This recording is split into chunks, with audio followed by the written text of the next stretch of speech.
Get that fucking trash out of your life. You have legacies to build. We grew that business from 3.4 million to 17.1. Horsepower, not horse shit. You want to be the parent that's an ally. They don't need another fucking friend. Not everybody's cup of whiskey. Toughest advice for the toughest businessmen. Be relentless. My daughter Emery just headed into town with my wife Krista for her big audition. She is trying out for the lead role in the Matilda show. It's a really big deal for a 10-year-old. And there's a big lesson in there for myself as a father, as a coach, and there's lots of lessons in there for you as well if you have an open mind. I'm Earl Woods when it comes to competitions with my kid. I'm Mr. Williams. I get really wound up and excited the day of a competition, whether it's a show like this that she's trying out for, or a pickleball tournament, singing at church. Anything that's connected to elite performance. And, you know, even in the equestrian over at the horse barn, I get, that's not my sport. And productions like Matilda are not something that are in my arena either. But as a father, of course, as you know, they become part of your world because your son or daughter's involved in them, and whatever they're involved in, you support wholeheartedly. It's just, I feel like Richard Williams half the time. I'm the guy who's down the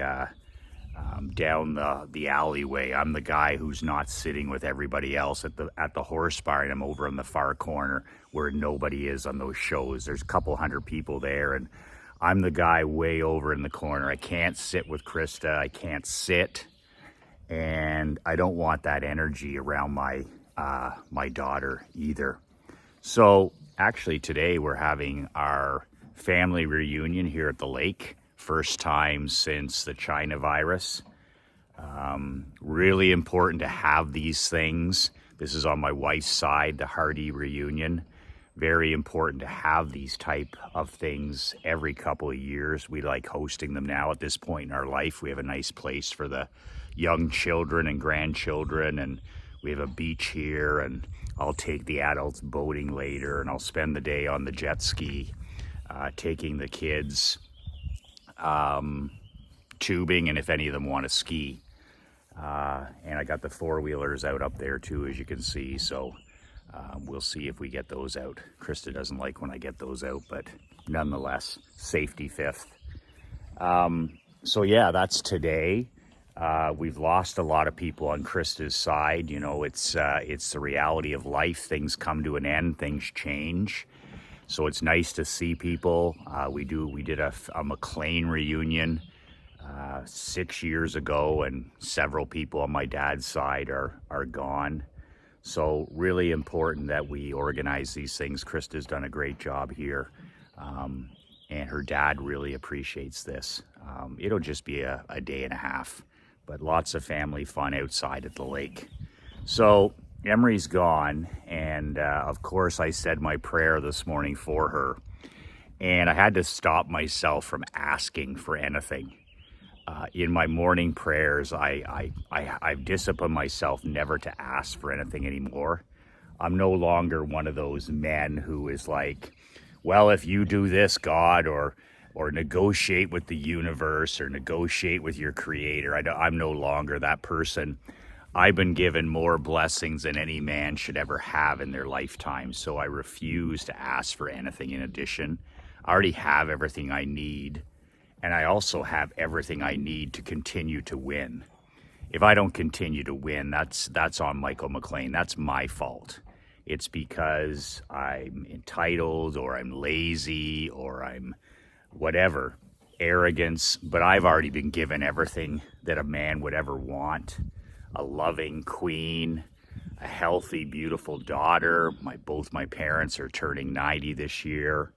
I won the parent lottery back in the day. I grew up in an entrepreneurial family in the back of a general store. Those first 5 years were very formative. Watching my dad work 14-hour days and come in with a smile on his face and never ever bitching or complaining, never ever heard an excuse. He had a plan and he believed in his plan.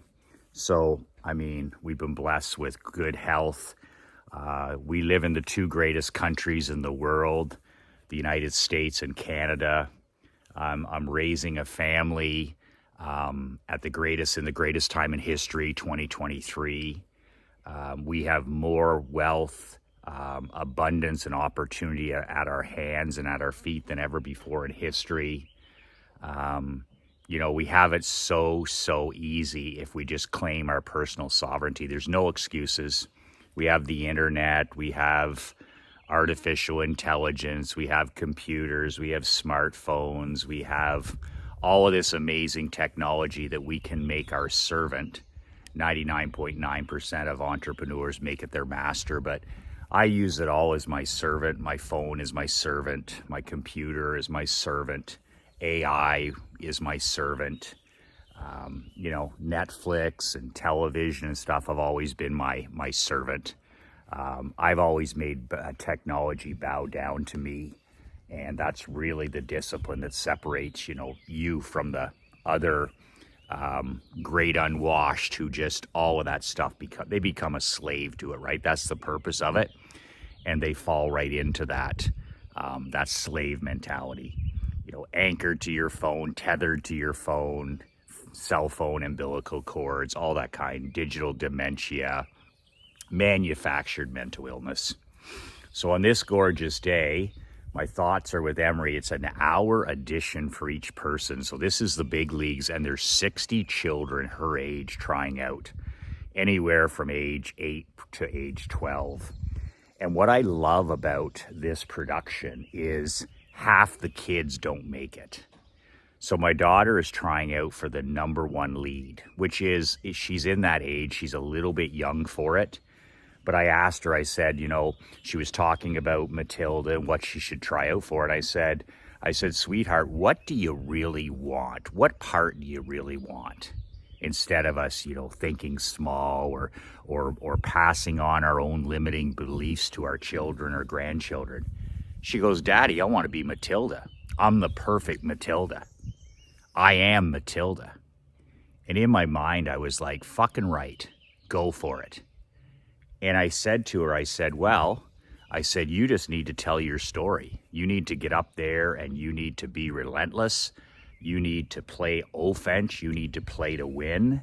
You need to go up there and blow those judges away. Blow them away. Do you notice the language? It's the same as what I recommend for entrepreneurs and businessmen. It's the advice I take for myself. Play offense, play to win, swing for the fences. I basically told my 10-year-old to burn the ships and take the island. And if she's not going to burn the ships and take the island, it's the same for us entrepreneurs, then she's not going to have almost no chance of winning the lead role. So if she doesn't shoot for the stars, then she's got no chance.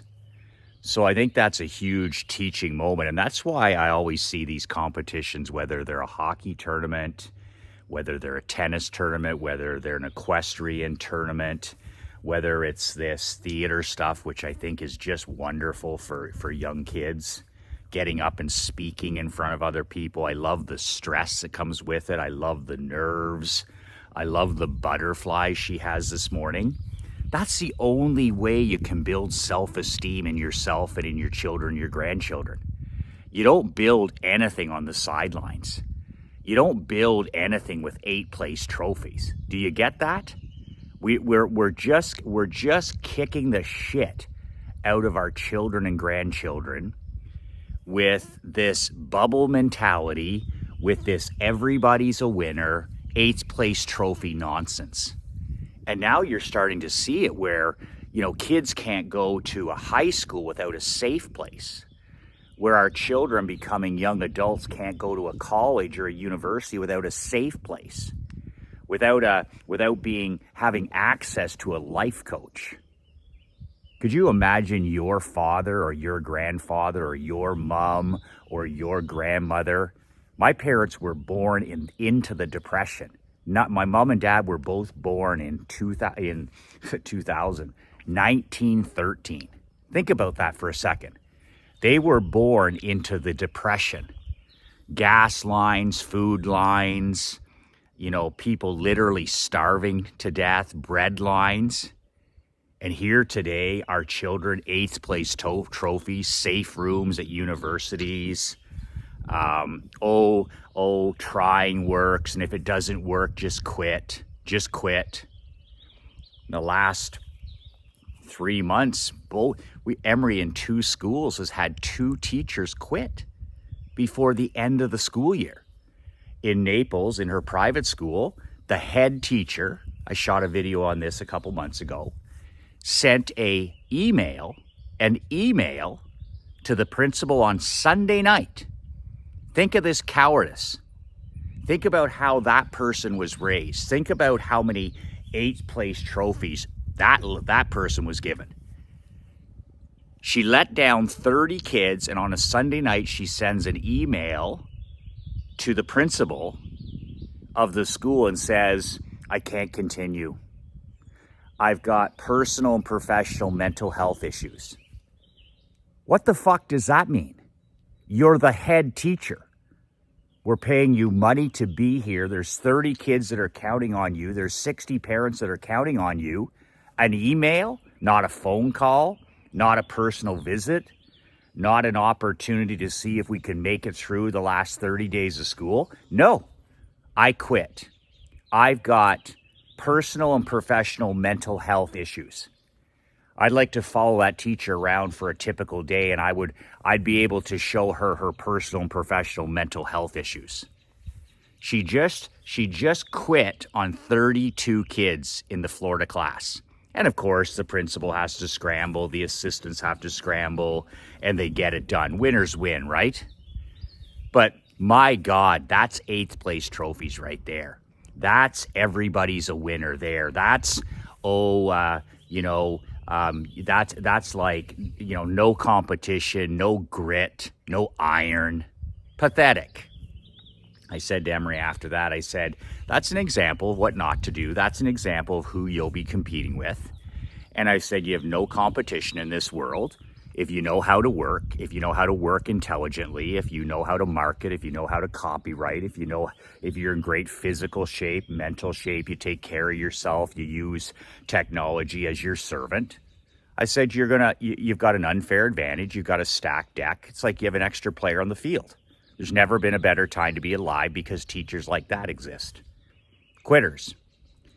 So my wife's on the board here in Canada of another private school that our daughter does continue to go to here in Canada.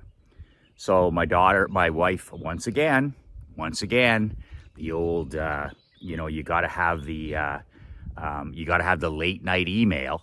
Like where's the guts? Where's the courage? Where's the integrity? Do you know that I've cut over 400 athletes, hockey players in my 22 years? I've cut them. And there's not one of those 400 pros or amateurs that I didn't tell them I didn't have a spot for them on that particular team. There's not one of those young men, and I had some girls, that I didn't tell them that news face to face, eye to eye. It never crossed my mind to post a list or send a text or an email or call their parents, whether they were 12 years old or whether they were 20 years old or whether they were 33 years old.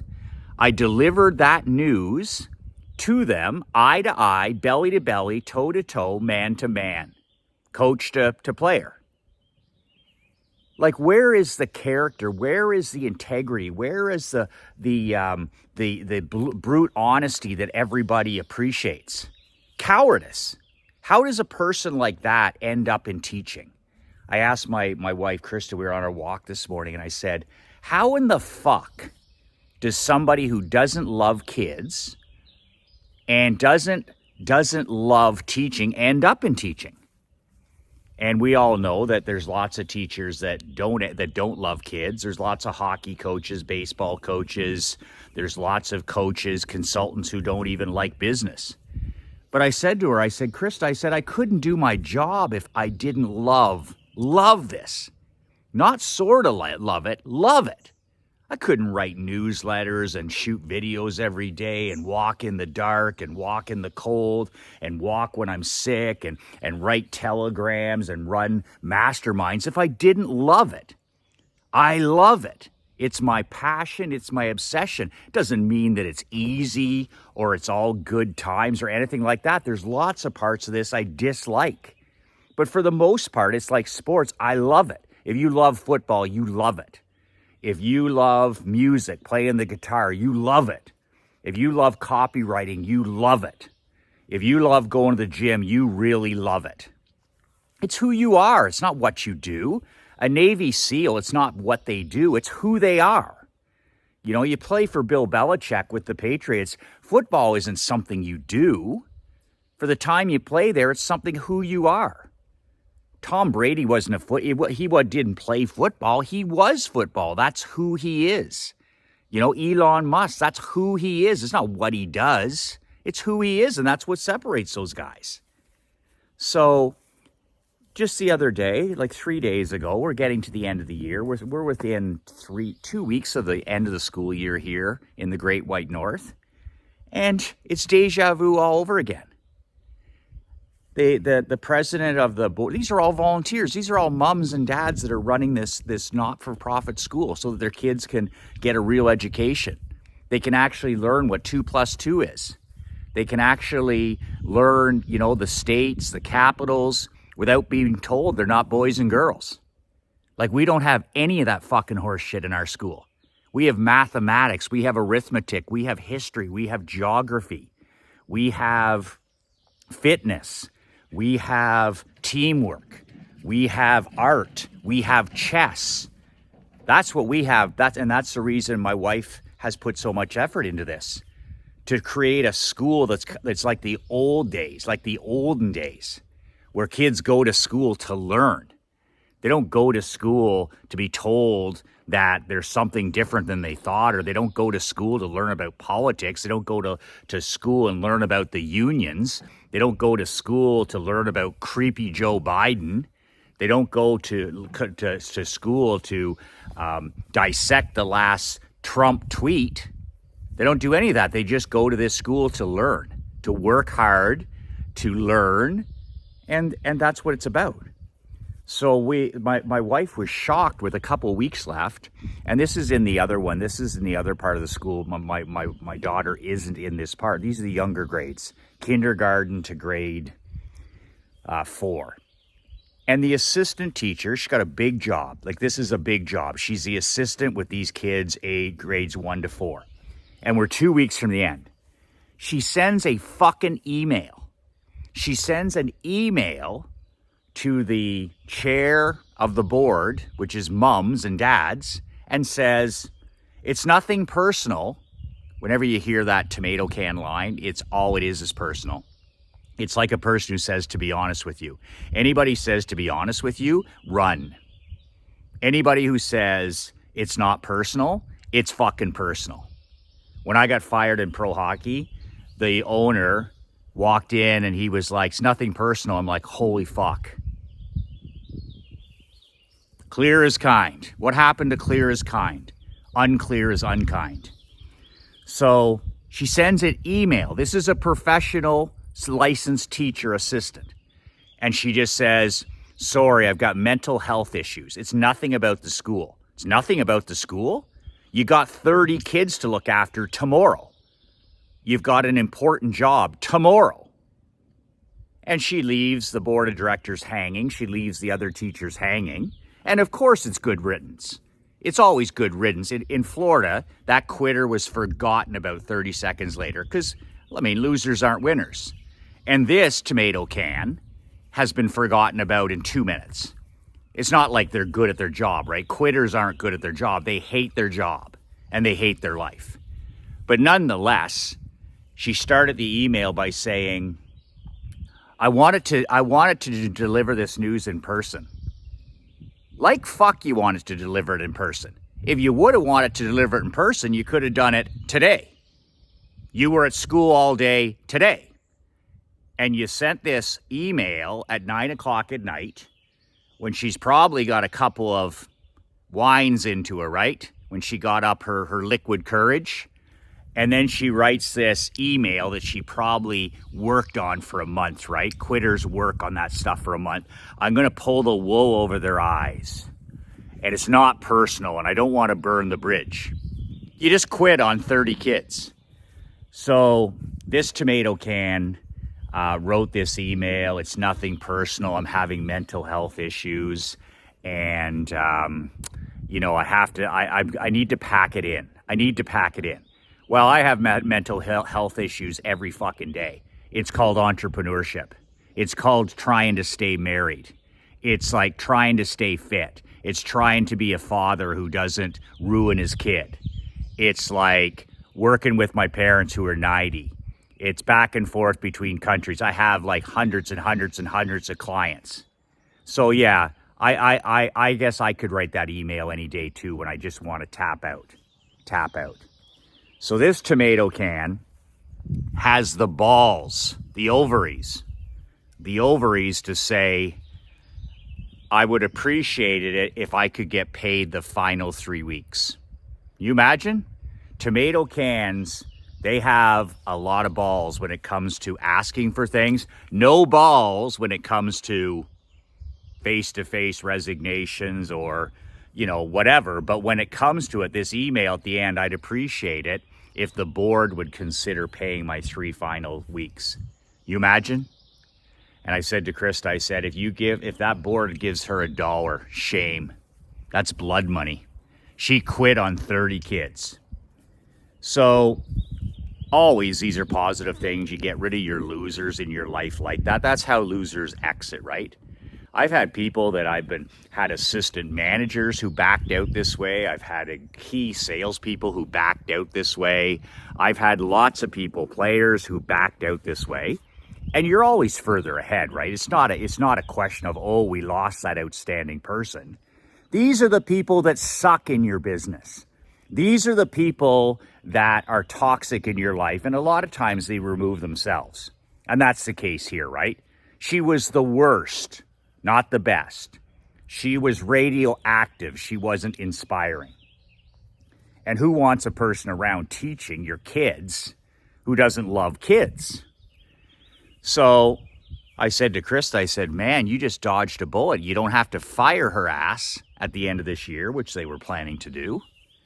And now you get to give them the old Jack Welch, which is upgrade 20% of your staff every year. The great CEO, maybe the greatest CEO in history, Jack Welch at GE, he always said, you got to fire the bottom 20% of your team. And he did it at General Electric. Every year you should be curating the bottom 20% minimum. So in his case, he had 2,000 people, 4,000 people working for him. He's like swift sorting hundreds of people, the bottom 20%, right? And the bottom 20% in any business or in your personal life, they're the trash in your life, right? They're the people that are bringing nothing to the table. They're just takers. They're scarcity, they're bad luck, they're negative, they're toxic.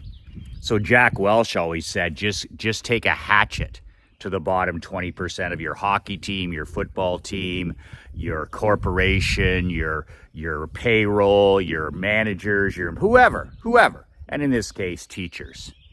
And they're a small, tiny school, so they got rid of their biggest problem the other day. You imagine quitting with 3 weeks left, using the excuse of mental health issues, but nothing to do with the school. And by the way, can you pay me 3 weeks? So I got a little off topic there. I was going to talk about my daughter's addition. The only thing I'm going to say about is that control the controllables. That's what we did this morning. So tomorrow starts today, right? So Emery's already put the hay in the barn. The hay is in the barn. That's a saying for you guys that aren't familiar with farming. I live in the rural area here in Canada, and the farmers always say, well, come fall, the hay is in the barn. That means they're ready for winter. The work is done. There's nothing left to do. The wood is in, the hay is in. We're ready for a long, grueling winter. The hay is in the barn. I said to Krista last night, I said, the hay is in the barn. There's no cramming, there's no practicing. I said, here's the big thing, that Emery last night gets to bed a bit early. So instead of getting ready for bed at 8 o'clock, she has the same bedtime every day of her life. That's why she sleeps so well. We start at bedtime at 7:30. I said, give her a half an hour extra sleep. It's a blessing, right? Rest is a weapon. So we get her, we do the whole thing. Last night she watched the movie. We hardly watch any TV, and she asked us a few days ago, because Friday night is family pizza night, and she asked, can I watch Matilda, the actual show that she's trying out for today? And we said, we think that's a great idea because it's a beautiful movie. And we all sat down last night by the fire and we watched Matilda on the big screen here inside the lake house. And you could have seen the smile on her face. I think that was the mental movie that she needed to see. She's been working so hard on this. She's had singing lessons. She's had dancing lessons in Florida, in Canada. And every day when she has a shower, she's like singing in the shower. She knows all her lines off by heart. Like it's her passion. This is like horses to her. This isn't like, okay, it's time to play tennis, or, oh, it's time to play chess. This is one of her passions. So we encourage it. She gets that from her mom, who was also in the drama clubs and all the theater productions. Amazing stuff for children. Speaking in front of each other, skills, how to speak, how to have poise, how to have self-confidence, how to, make yourself stand out from the crowd. All amazing stuff. So I said to Krista last night, I said, all we can do is control the controllables tomorrow. The hay is in the barn. So Emery and I get up at the same time, 5:59 every day. She get up this morning. She had that extra half hour sleep. She doesn't even know she did. She watched the show last night before bedtime. She get up this morning and had a high protein. She get up and read. She reads for half an hour. We have a rule in our home, no less than 10 pages. Krista, myself, Emery, and she reads sometimes 30, 40 pages. So she got up and she read. The routine's the same. And this is the way champions do it, is there's no, chumps at the end are always like I used to do in university, where you just, you're cramming. And you can't win like that usually. You don't give yourself much of a chance to win. So there's no cramming. She gets up, she reads, and and then after that, she goes over and has her protein breakfast. So she has some bacon, she has a piece of fruit, she has some water, and she's like good to go. So I go and do my thing. I shoot the videos and I walk and all that stuff. Krista and I go for a walk. And Krista says, sing in the shower. So we're coming back from our walk this morning. And what do you hear coming up the driveway? You hear her just belting out this Matilda song in the shower. What more can you want to warm up than that? In there, ripping it in the shower, big smile on her face, having fun.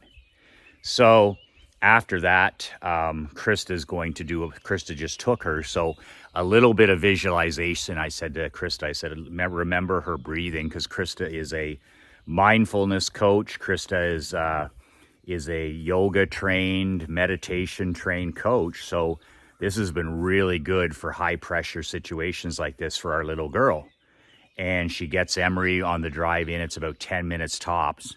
And she said she'll do some breathing exercises on the way in, some simple breathing exercises to get her focused. She's 10 years old. She's not focused. And she said, and this is my part as well, is I'm a massive visualization person.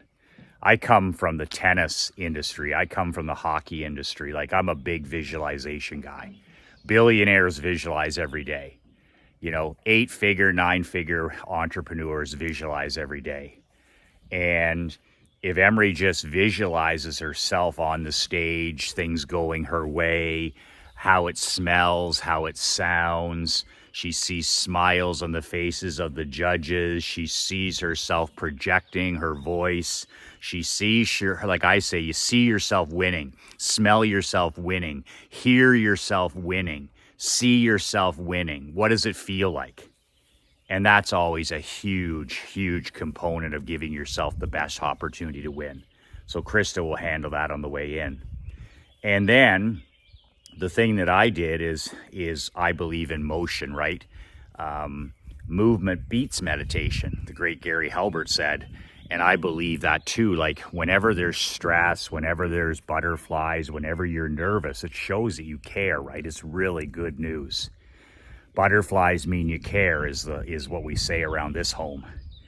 And she gets all ready. She showered the whole thing. And then what do? I take her for a 20-minute walk out the driveway, out the path, 10 minutes out, 10 minutes back, just me and her in the forest. And all we did was walk in nature. It's a beautiful day here today. But just to get her moving and get her some exercise, that's the one thing she didn't have yet. I get her out in nature, get the sun in her face, get fresh air in her lungs. And it was interesting. On the way out, what did I do?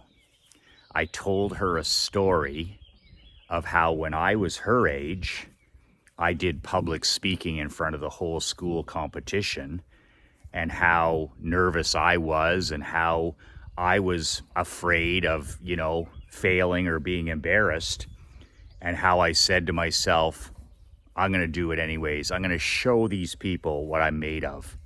I'm going to go for it. This is what I want, and I'm going to go get it. I'm going to prove, that part is mine. That trophy is mine. Like the great Matt Fury said, expect to win. I said the difference was I expected to win. And if you don't win, well, you learn. There's winning and there's learning. You get your ass kicked, you learn. Somebody takes you behind the woodshed, you learn. There's winning and there's learning. That way you don't make the same dumb mistakes over and over again that the 99% do. The same silly mistakes day after day. Losing control of your day, cell phone addiction, alcohol addiction, gaming addiction, gambling addiction, pornography addiction, talking to yourself in the wrong language, words. Just the same ugly movie. Instead, winning and learning. So she needs to expect to win, and she knows that. I said, go for it. I said on the walk, what's the part? Just to remind her, I said, what part do you want? She goes, I want to be Matilda. I said, go get that. Go get that. Bravery and courage. Belt that song out. Stand up, smile, eye contact. Let them hear you. And make a name for yourself, but go get it. Go get it. Play to win, play offense, burn the boats, and take the island. And that's essentially what we need to be teaching ourselves over and over again, teaching our children, sharing with our queen, sharing with our grandkids. Get one shot at all of this stuff. And you know what? Embracing failure. Like, I can live with failure if I can look in the mirror and say, I went for it. I swung for those fences. I struck out. That's fine.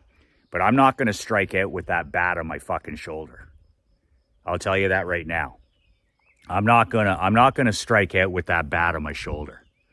I'm going to strike out swinging for the Grand Slam fences. I can live with that. I can learn from that. So we control the controllables, diet, fresh air, sunshine, rest, today starts yesterday kind of mentality, keeping things light, all the stuff I did with my hockey teams when there was big pressure games, less is more, simplicity, eating, drinking lots of water, keeping things light, having some laughs because the hay's already in the barn. Now, if the hay isn't in the barn, we're screwed. But in this case, the hay is in the barn. And one of the things I thank God for this morning is I said, thank you, God, first of all, for this opportunity for my daughter, because it's a glorious opportunity that most kids don't get. They don't get an opportunity to try out in anything. Mom and dad are duds and they don't get a chance. They don't care. So I'm grateful for this opportunity. If she doesn't get the part, she doesn't get the part, but I'm grateful for the process. She's been working on this for 4 months. That's life-changing. Regardless of what happens, that's life-changing. If she gets the part, that's life-changing. If she doesn't get the part, that's life-changing, and it's all positive. Like singing lessons, I'm grateful for those. Acting lessons, I'm grateful for those, because this is the kind of stuff that she's going to need when she's an entrepreneur. She's going to have to be able to speak into a camera. I'm going to have to talk to people that work for her. She's going to have to be able to run webinars and give talks and motivate and inspire and communicate. And she will have learned all these things through different things like this, like the theater, like these productions. So I'm grateful really for the process. This process has just, man, the show is the gravy. You get one of these top 3 leads, there's 3 parts. Besides Matilda, there's a couple other parts. If she ever nails one of those parts, okay? If she ever nails one of these parts, and this is the same for your kids if they play sports, they get a scholarship, or you end up hitting a home run with a marketing piece. Do you know that's all gravy?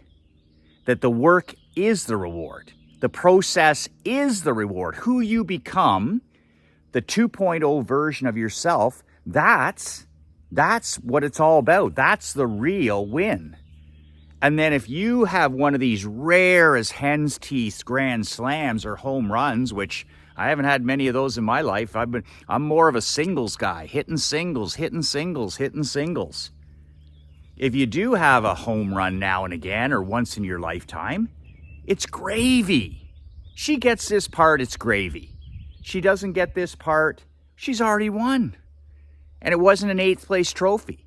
That's what I love about this. It's not an 8th place trophy she's involved with. I don't want my kids near any of that shit. Because then they don't know if they're any good, and they don't know how to lose, and they're not sick to their stomach. I want no part of it. You know, like at the horse barn, you finish first, second, or third, or out of the ribbons. I love that. I'm Bill Parcells. I want to know. Am I first, second, third, or am I last? I want to know. Clear is kind, unclear is unkind. So I'm grateful also that this is a cutthroat competition. I'm grateful for butterflies. I'm grateful for the hay is in the barn. I'm grateful for the fact that this is hard. This is difficult, and this is making her tougher. This is making her more mentally tough. She's sticking her neck out for massive, massive disappointment. If she doesn't get this part, she's going to be sick to her stomach, and I'm grateful for that. She's going to be sick to her stomach. I love my kid being involved in stuff like that, because there's going to be so much failure in your life if you accomplish anything worthwhile. If you're going to leave your comfort zone, there's going to be massive failure. What have you failed at today? What have you learned today? Failure's your friend. Fail forward. Fail with flair. And if you want something, go fucking get it. Go get it. But don't surrender with the bat on your shoulder. Control the controllable and go get it. You got a story to tell, go get it.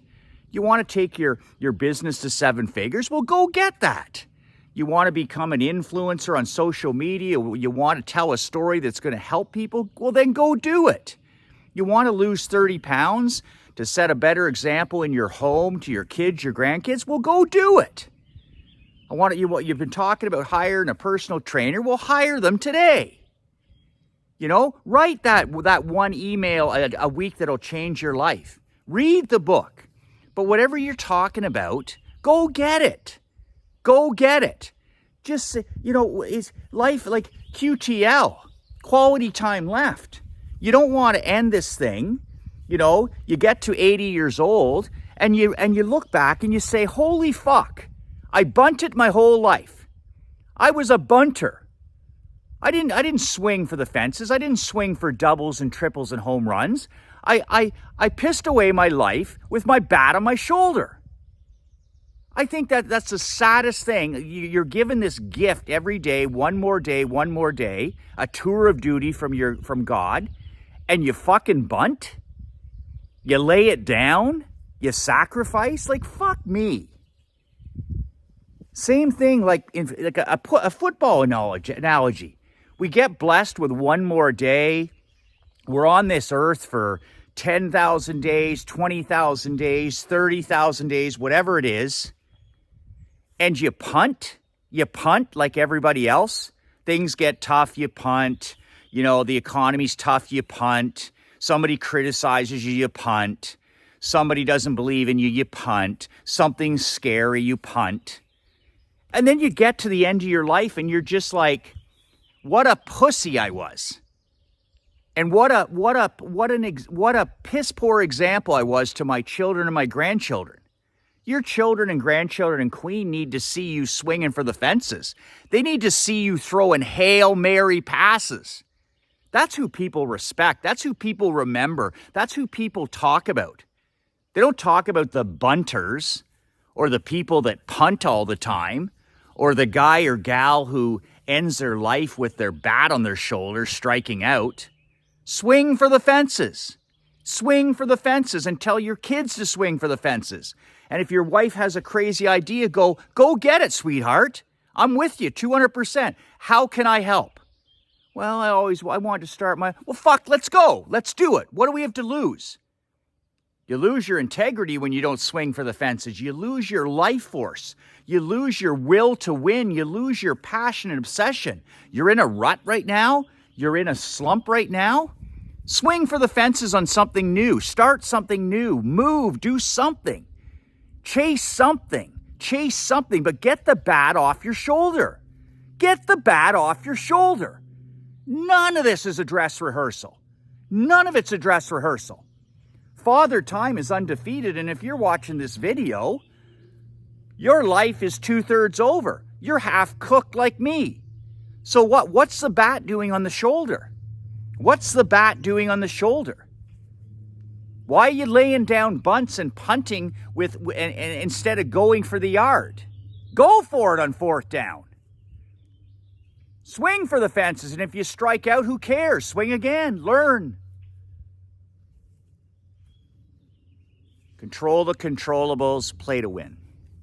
Control the controllables, play to win. And tell your wife to play to win. Just show them. They'll see. They'll either see a guy bunting or punting, or they'll see a guy who's swinging for the fences. You'll stand out like a sore thumb in today's world. You're not some quitter.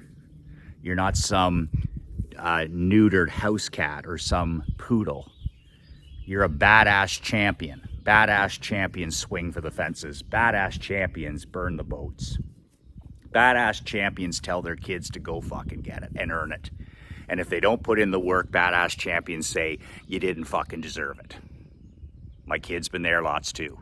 Don't fucking whine and cry when the hay isn't in the barn. In this case, the hay is in the barn, still doesn't guarantee jack shit. But the process is the reward, the work is the reward, and anything above that is gravy. Anything above that is gravy. I've opened the doors for a couple of days to my world building mastermind. I don't know anybody. I don't have one example of anybody who has achieved 6 and 7 figures in business consistently who wasn't part of an elite mastermind. Not one. You guys that are struggling at 5 figures and you get to 6 figures, low 6 figures, should be doing that a month. And you wonder why you can't get to the next level. Well, you can't get to the next level. What got you to 5 figures won't get you to 6. What got you to 6 won't get you to 7. And what got you to 7 won't get you to 8. The same thinking, the same behavior. In fact, it hurts you. What gets you to 5 or 6 figures will hurt you trying to get to 7. It's a totally different game. I've lived all 3 levels, 5, 6, 7. And I had to completely change my game, my mindset, my behavior. I had to become a different person to go from 6 to 7 figures. So how do you think you can do that on your own? My wife said to me on the end of the dock here 12 years ago, she said, get off your ass and get around people that make $1 million a year. That's how you'll make $1 million a year. Not in a book, not in a newsletter, not by watching and reading Elon Musk tweets. If you want to be a 6-figure, 7-figure entrepreneur, you need to hang around people that are 6-figure and 7-figure entrepreneurs. You want to get fit, hang out with fit people. You want to become wealthy, hang out with wealthy people. You want to be a great dad, hang out with other great dads. That's why iron sharpens iron. Badassworldbuilders.com. Badassworldbuilders.com. I'm going to let 2 guys in this month, and you got a couple of days. Badassworldbuilders.com. You apply. It's $9,997. I'm going to be increasing that to $25,000 next year. So this is an opportunity for you to finally get serious about going from 5 to 6 to 7 figures. You can't do it on your own. You're not some outlier. You're not special. I'm not special. I got to where I was because of my masterminds that I've been involved with Dan Kennedy, Bill Glazier, and lots of them up until today. Still involved in masterminds because I know I have to get around great men, elite men. If I want to get to and stay at 7 figures, if I want to keep improving as a person, I got to get around people that are stronger in certain areas than I am. It's joined at the hip with champions. Badassworldbuilders.com. What are you waiting for? We're halfway through 2023, over halfway through. Have you accomplished everything you wanted? Are you on the path? Are you achieving everything you said you were going to on New Year's? We're into the second half of the year. This is your chance to get around other winners, other champions, and you'll 10x any area of your life. So the money is irrelevant. Oh, Michael, that's 10 grand. Are you kidding me? If you start making high 6 figures, low 7 figures, what do you care what I charged? Whether it was 25 grand or 100 grand, what difference does that make? That's the mindset you need to change. Okay, that's scarcity. Ooh, that's expensive. What did Robert Kiyosaki's dad, he almost put a paddle to his ass and he said, don't ever let me hear you ever say you can't afford something again, son. He said, you say, how can I afford that? How can I make that happen? How can I make that work? Smart guy. That was the rich dad. Not the poor dad. That was the rich dad. Badassworldbuilders.com. That was a real dog's breakfast of a video, but I'm glad I shot it. I love to share stories about my daughter. Greatest gift ever. I tell her that every night. I said, you know, you're the greatest. I got the best job in the world. What a gift from God. I never thought I'd be a father. I was coaching hockey. I was like one of these voracious guys who was surrounded by other people's kids and athletes and stuff. And then when I met Krista 15 years ago, when you meet the perfect person, when you meet your soulmate, everything changes, right? Without her, I didn't even think about it. And then when I meet my best friend and queen, all of a sudden it's like, are you kidding me? She'd be the greatest mom ever. She would be the greatest mom ever. And then you start to think about it. And you want to share what you know. You want to share your losses. You want to share your struggles. You want to share your failures. You want to share entrepreneurship with them. And what a blessing. Like them heading out to that audition. I'm nervous, you know, I'm Earl Woods. I'm Richard Williams, but also I'm grateful. I'm incredibly grateful that I have that little girl in my life and that I get to see and be part of these stories, and I get to see her growing and becoming a powerful young girl. So anyway, badassworldbuilders.com. Remember, do what I do every night. Make sure you hug your wife and kids when you get home. Make sure you tell them how much they mean to you. Make sure your children, if they're not at home, hear your voice today. No texting, no emailing, no messaging. Make sure they hear Dad's voice, no matter what. I don't care if it's for 30 seconds. If your kids are under the age of 30, they need to hear your voice every day. I've lived in that age group as a coach. I've lived in that age group. Get involved in their life. Stick your nose in their business. They don't need a friend. They need an ally. You are your son's ally. You are your daughter's ally. Make the tough decisions, lead by example, but you're not their BFF. They have enough of that. They need to know what you think about drug use. They need to know what you think about alcohol. They need to know what you think about fitness. They need to know what you think about what's happening in the world. They need to know what you think. They need to know that you will listen to them without judgment, that the door is always open. Well, the door will be open if you phone them every day and talk to them. Know their friends. Stick your nose in their business. Keep them close. If they're not at home, invite them home all the time. Go see them. Stick your nose in their life. If something goes off the rails, you're there. You know it. It doesn't bleed without you knowing. Your queen and you stick your nose in their business. Be an ally, not a friend. Be an ally, not a friend. BadassWorldBuilders.com. 2 words that change my life. 2 words that'll change your life. Be relentless.